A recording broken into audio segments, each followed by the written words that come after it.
بسم اللہ الرحمن الرحیم۔ السلام علیکم ورحمۃ اللہ وبرکاتہ۔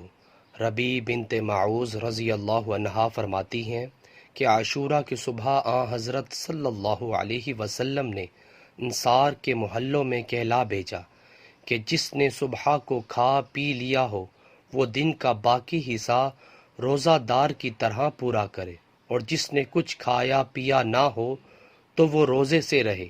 ربی رضی اللہ عنہا فرماتی ہیں کہ پھر بعد میں بھی ہم اس دن روزہ رکھتے اور اپنے بچوں سے بھی رکھواتے۔ بچوں کو ہم اون کا کھلونا دے کر بہلائے رکھتے۔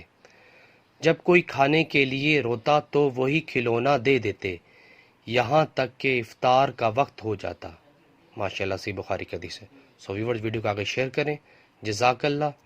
السلام علیکم ورحمۃ اللہ وبرکاتہ۔